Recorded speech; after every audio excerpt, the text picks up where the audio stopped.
Hello students and welcome to this new video. This is chapter number 2, The Sound of Music, part 1.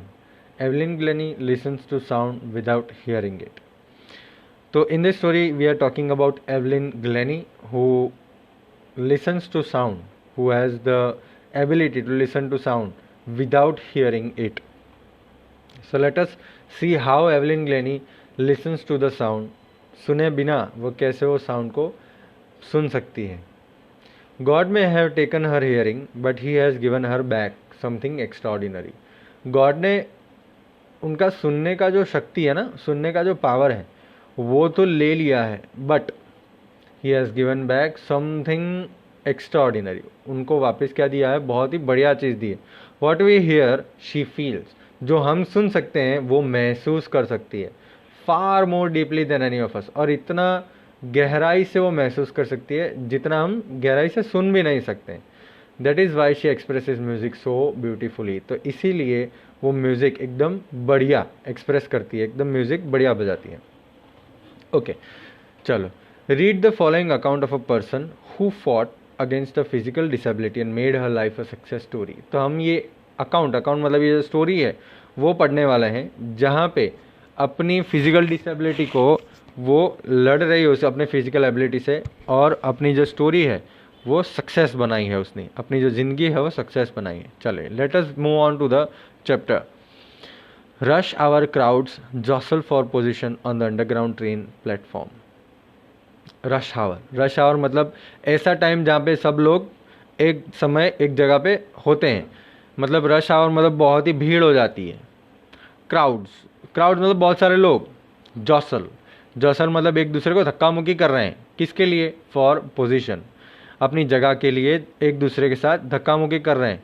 On the underground train platform. तो train platform जो underground train है और उसमें जो platform है वहाँ पे ये सीन हो रहा है जहाँ पे बहुत सारी धक्का मुक्की हो रही है और लोग जगह के लिए लड़ झगड़ रहे हैं. A slight girl looking younger than her 17 year. Slight मतलब एक छोटी सी और पतली सी लड़की. लुकिंग यंगर देन हर 17 ईयर्स, तो अभी 17 साल की भी नहीं हुई थी, 17 साल से थोड़ा कम थी. Was nervous yet excited. Nervous थी लेकिन एक्साइटेड भी थी. नर्वस मतलब थोड़ा आप नर्वस हो जाते हो ना कि कोई चीज़ अगर नई पहली बार हो रही है, कुछ नया हो रहा है तो आप नर्वस हो जाते हो, और फिर भी एक्साइटेड हो कि हाँ कुछ नई चीज़ करनी है. As she felt the vibrations of the approaching train. जब उसको वाइब्रेशंस फील हुई कि वो ट्रेन आ रही है. It was her first day at the prestigious royal academy of music in London.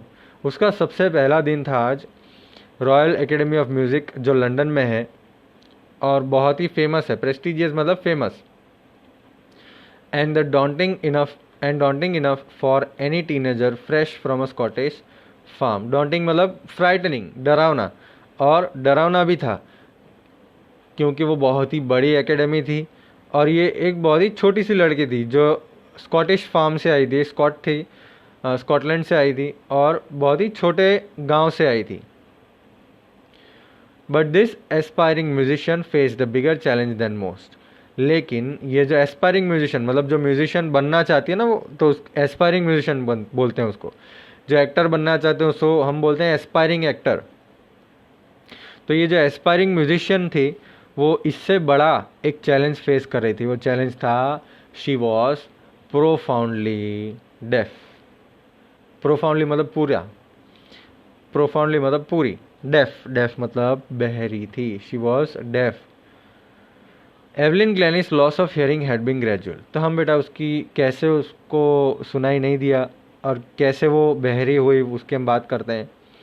Evelyn Glennie's loss of hearing had been gradual. तो Evelyn Glennie जो थी उसका धीरे धीरे जो आवाज़ सुनने का शक्ति था वो कैसे गया, तो बहुत ही धीरे धीरे गया था. हैड बीन ग्रेजुअल मतलब धीरे धीरे उसको सुनाई देना बंद हो गया था. Her mother remembers noticing something was wrong when the 8-year-old Evelyn was waiting to play the piano. उसकी मम्मी जो थी उसने तब नोटिस किया जब 8 साल की एवलिन थी और वो पियानो पे बैठी थी और पियानो बजाने की राह देख रही थी कि भाई शो था और शो में जब उसका नाम बोलते हैं तो पियानो बजाना उसको शुरू करना था. दे कॉल्ड हर नेम तो अनाउंसमेंट हुआ, उसका नाम बोला गया, एंड शी डिडंट मूव, और वो हिली भी नहीं। I suddenly realise she hadn't heard, तो उसकी मम्मी ने क्या बोला कि मुझे तभी पता चला कि उसको सुनाई देता नहीं है, और उसको सुनाई नहीं दिया। सेज इजाबेल ग्लेनी, तो उसकी मम्मी का नाम है Isabel Glennie. For quite a while Evelyn manage to conceal her growing deafness from friends and teachers. थोड़े टाइम तक तो एवलिन ने अपना जो बहरापन है वो बचा के रखा था, छुपा के रखा था अपने फ्रेंड्स और टीचर्स से, लेकिन but by the time she was 11 her marks had deteriorated and her headmistress urged her parents. जब वो 11 साल की थी तब उसके मार्क्स जो थे बहुत ही कम हो गए, ठीक है, उसको जो मार्क्स आए स्कूल के अंदर वो बहुत ही कम हो गए। And her headmistress urged her parents, तो हेड मिस्ट्रेस मतलब जो प्रिंसिपल होते हैं, उसने उनको पेरेंट्स को रिक्वेस्ट किया कि to take her to a specialist. उसके जो प्रिंसिपल थे उन्होंने उनके पेरेंट्स को रिक्वेस्ट किया, अर्ज किया कि भाई आप इनको एक स्पेशलिस्ट को दिखाओ। It was then discovered that her hearing was severely impaired. तब उनको सबको पता चला कि उसकी जो हियरिंग पावर है ना, वो हियरिंग पावर कम हो रही थी, ठीक है। सीवियरली इम्पेयर्ड का मतलब बिगड़ जाना, वीक हो जाना एकदम। As a result of her gradual nerve damage, जिसका कारण क्या था बेटा, वो कान की जो नस थी ना, पीछे जो नस जॉइंट होती है, वो नस डैमेज हो रही थी धीरे धीरे। They were advised that she should be fitted with hearing aids, तो उन्होंने सलाह दी डॉक्टर्स ने कि उनको हियरिंग एड्स मतलब वो मशीन जो आता है ना सुनने का, उसको हम हियरिंग एड बोलते हैं, तो वो फिट किया जाए। And send to a school for the deaf, और उसको बहरे बच्चे जो होते हैं उनकी जो स्कूल होती है वहाँ पे भेजा जाए। एवलिन क्या बोलती है बेटा, एवरीथिंग सडनली लुक्ड ब्लैक, तो मेरी लाइफ में सब अभी ब्लैक लगने लगा था सब, कि भाई मेरा करियर का क्या होगा, मेरे फ्यूचर का क्या होगा, मैं आगे क्या कैसे पढ़ूंगी, मैं कैसे सब काम करूंगी, वो सब उसको अब नहीं दिख रहा था। But Evelyn was not going to give up, Evelyn हार नहीं मानने वाली थी। She was determined to lead a normal life, और उसने ठान लिया था, डिटरमाइन मतलब ठान लेना, कि उसने ठान लिया था कि एक नॉर्मल लाइफ ही जीऊँगी मैं। And pursue her interest in music, music में उसका जो इंटरेस्ट था उसी के पीछे उसी को फॉलो करेगी। परस्यू मतलब फॉलो करना, तो उसी को फॉलो करेगी। One day she noticed a girl playing a xylophone and decided that she wanted to play it too. उसने एक दिन देखा कि एक लड़की थी वो xylophone बजा रही थी, xylophone को जैसा होता है तो वो xylophone बजा रही थी, और उसने ठान लिया कि भाई मुझे भी, उसने डिसाइड कर लिया कि मुझे भी xylophone बजाना है। Most of the teachers discouraged her, but percussionist Ron Forbes spotted her potential. बहुत सारे टीचर्स ने उसको डिस्करेज किया, डिस्करेज मतलब ऐसा बोला कि भाई आप नहीं कर सकते, है ना, आप नहीं कर पाओगे, आप सुन नहीं सकते हो तो कैसे करोगे, तो उसको डाउन किया, डिस्करेज किया। लेकिन परक्यूशनिस्ट, बेटा परक्यूशनिस्ट कौन होता है, देखो, a person who plays the drum, tabla etcetera, तो एक ऐसा पर्सन जो ड्रम बजाता है, तबला बजाता है, एक्सेट्रा एक्सेट्रा चीज़ें बजाता है। तो रॉन फॉब्स जो था वो ड्रम्स बजाता था, तो रॉन फॉब्स ने वो स्पॉटेड हर पोटेंशियल, स्पॉटेड मतलब उसे देखा कि इसके अंदर कुछ है, इसके अंदर कुछ पावर है, वो ये कर सकती है, ठीक है, ऐसा पोटेंशियल उसके अंदर देखा।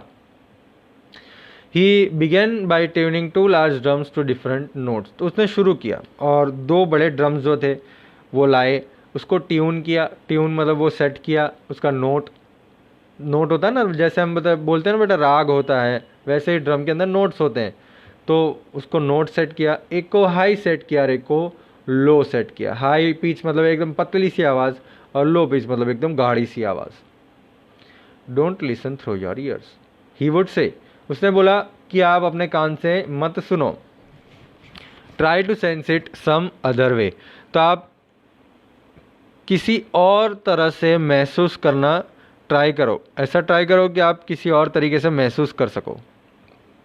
Says Evelyn, suddenly I realized I could feel the higher drum from the waist up and the lower one from the waist down. तो उसने तुरंत ही तब रियलाइज़ किया कि भाई वो जो हायर ड्रम था ना, पतली सी आवाज़, वो कमर के ऊपर के भाग से, पूरे बॉडी के कमर के ऊपर के भाग से वो फील कर सकती थी। और जो लोअर वन था, नीचे वाला जो गाढ़ा वाला आवाज़ था, वो फील कर सकती थी कमर के नीचे वाले पार्ट से, मतलब पैरों से वो फील कर सकती थी। Forbes repeated the exercise and soon Evelyn discovered that she could send certain notes in different parts of her body.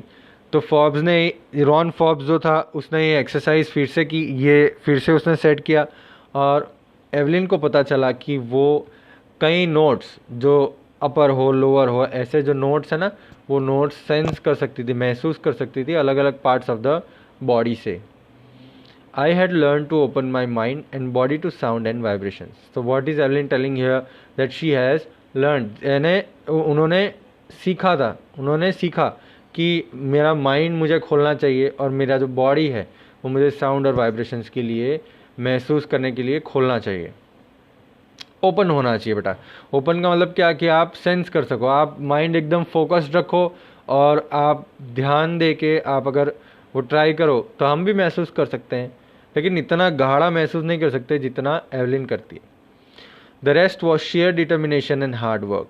तो ये तो करना उसने सीख लिया, लेकिन बाकी सब जो भी सीखा और बाकी जैसे भी वो आगे बढ़ी, वो उसका ठान लेना था, कि उसने ठान लिया था कि मुझे करना है। शेयर डिटर्मिनेशन मतलब स्ट्रॉन्ग डिटर्मिनेशन, स्ट्रॉन्ग ठान लिया था उसने। एंड हार्ड वर्क, तो उसकी मेहनत थी। She never looked back from that point onwards. She toured the United Kingdom with a youth orchestra and by the time she was 16 she had decided to make music her life. तो उसके बाद वो सीख लिया, उसके बाद वो बस पीछे देखा ही नहीं, वो आगे ही बढ़ती गई। यूनाइटेड किंगडम में टूर किया, टूर मतलब जो जाते हैं ना बेटा शोज करने अलग अलग जगह पे, उसको टूरिंग बोलते हैं।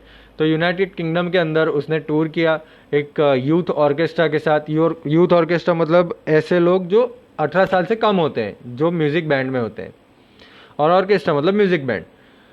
तो ऐसे लोगों के साथ टूर किया और जब 16 साल की हुई तो उसने डिसाइड किया कि उसका जो लाइफ है वो पूरी लाइफ वो म्यूज़िक के अंदर ही व्यतीत करेगी, ठीक है, म्यूज़िक ही उसकी लाइफ बन जाएगी। She audition for the royal academy of Music. तो फिर उसने ऑडिशन दिया, एक छोटा सा परफॉर्मेंस दिया रॉयल एकेडमी ऑफ म्यूज़िक में, and scored one of the highest marks in history of the academy.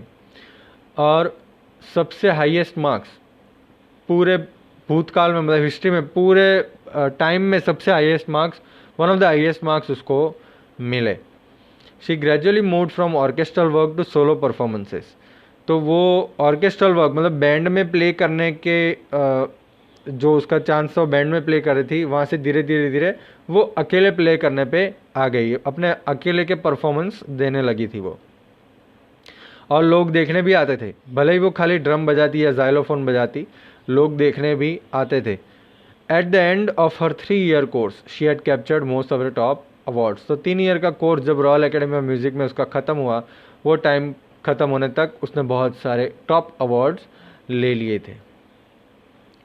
And for all this Evelyn won't accept any of the heroic achievement.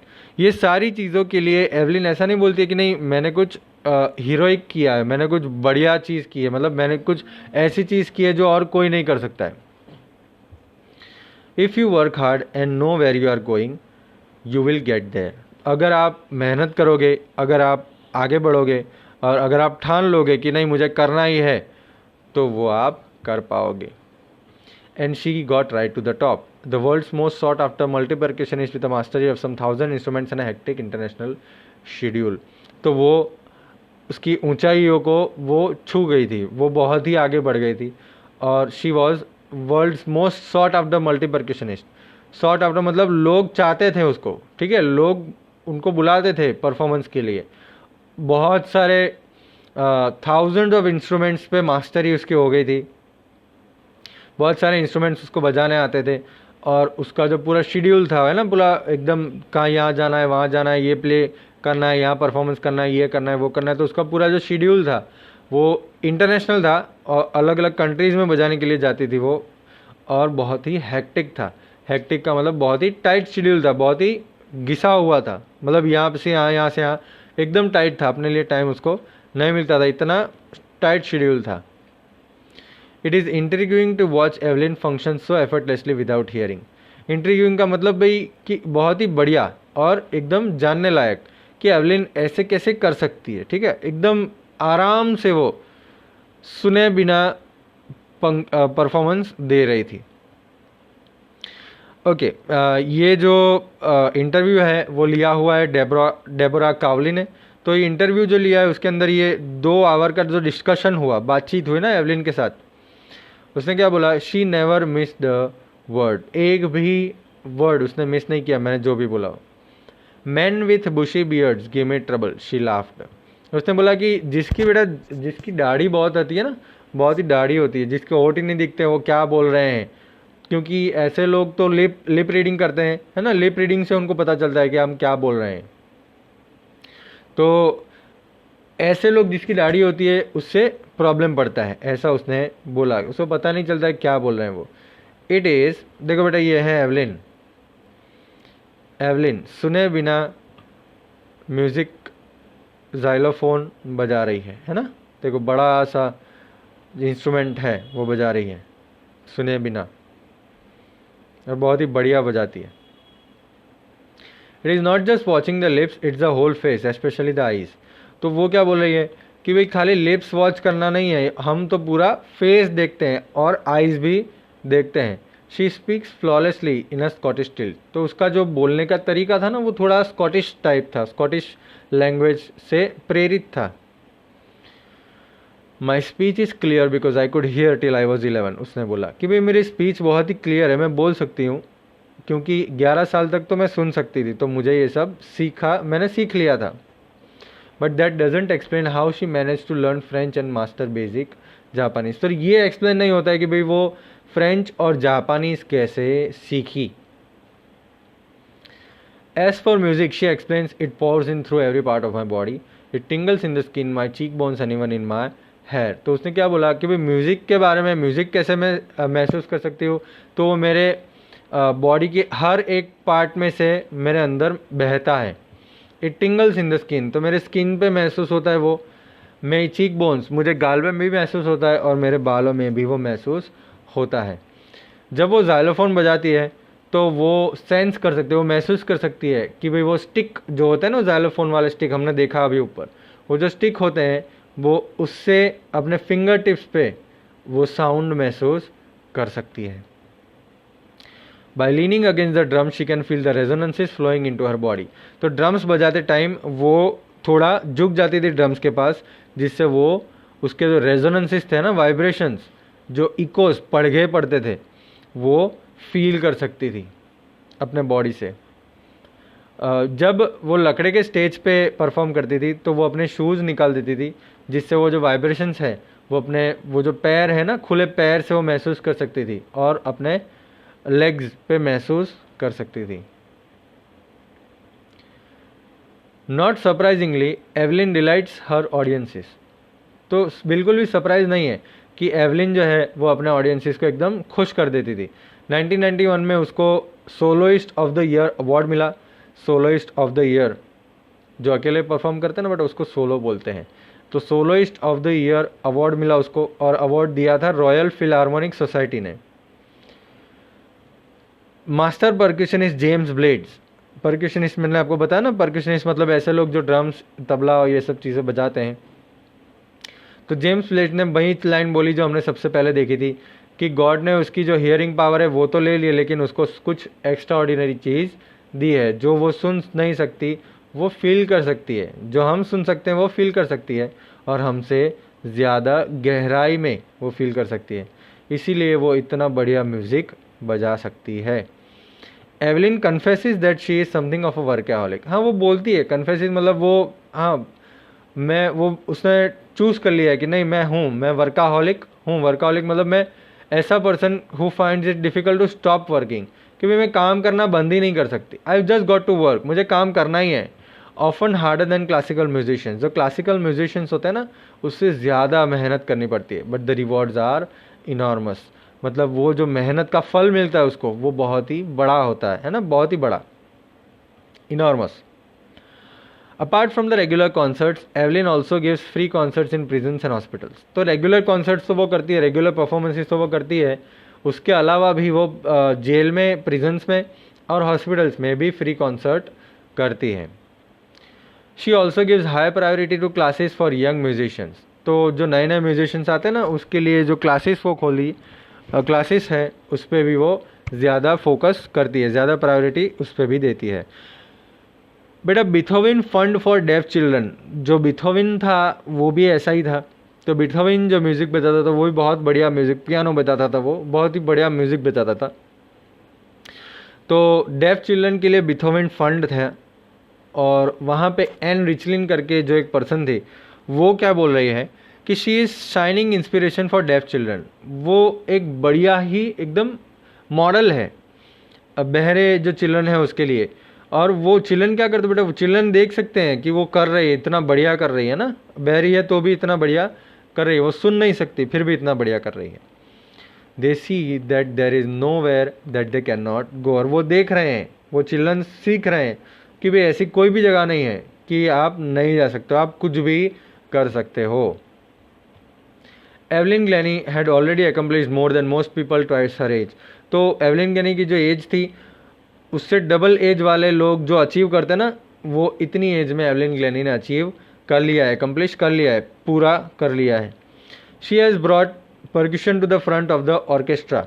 Orchestra के front, orchestra क्या होता है, पूरा band, तो उसके आगे सबसे आगे वो परक्यूशन लेके आई है ना, ड्रम, जाइलोफोन, तबला, ये सब चीज़ें वो आगे लेके आई।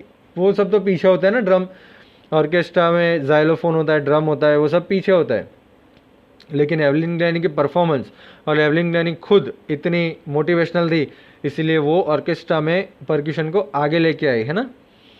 And demonstrated that it can be very moving, और बताया पूरी दुनिया को कि ये बहुत ही बढ़िया हो सकता है। She has given inspiration to those who are handicapped people who look to her and say if she can do it I can. तो वो एक इंस्पिरेशन बनी बेटा, एक मॉडल बनी ऐसे लोगों के लिए जो हैंडीकैप्ड हैं और जो उनके सामने देख के बोलते हैं कि भाई अगर ये कर सकती है तो मैं भी कर सकता हूँ, मैं भी कर सकती हूँ।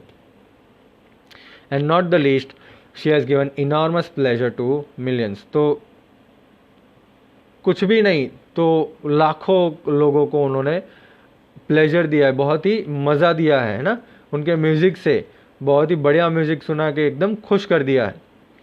ओके बेटा, this is written by Deborah Cowley, और आपको ये नाम याद रखना है। This is the author of the chapter the Sound of Music, first part, Evelyn Glennie. बेटा क्वेश्चन आंसर्स हम देखेंगे एक बार। How old was Evelyn when she went to Royal academy of Music. तो कितने साल की थी जब रॉयल एकेडमी ऑफ म्यूज़िक में वो गई? तो it was little less than 17 years, right. कब उसको कब उसका डेफनेस जो है, कब उसका बहरापन जो है वो पता चला था, तो वो आपको लिखना है टेक्स्ट बुक में से देख के। व्हेन वॉज इट कन्फर्म, तो कन्फर्म कब हुआ। Who helped her to continue with music, तो किसने मदद की उसकी, वो जो आप याद करिए परक्यूशनिस्ट रॉन फॉब्स है ना। What did he do and से, उसने क्या किया, क्या एक्सरसाइज की थी, क्या ट्राई किया उसने, और क्या बोला था, कैसे फील करना है। और बताइए कौन से प्लेसेस हैं एंड कॉजेस है जिसके लिए एवलिन परफॉर्म करती है। तो प्रिजन्स में करती है, हॉस्पिटल करती है ना, क्लासेस में परफॉर्म करती हैं, और बहुत ही अच्छी अच्छी चीज़ों के लिए भी वो परफॉर्म करती है। ओके बेटा, ये क्वेश्चन आंसर आपको लिखना है।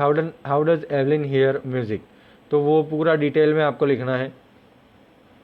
Part 2 the shehnai of Bismillah Khan हम नेक्स्ट लेक्चर में देखेंगे, और उसके क्वेश्चन आंसर्स भी देखेंगे।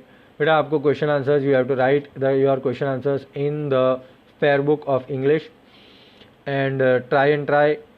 और जैसे एवलिन सुने बिना भी म्यूज़िक बजा सकती है, हम कुछ भी कर सकते हैं, ठीक है।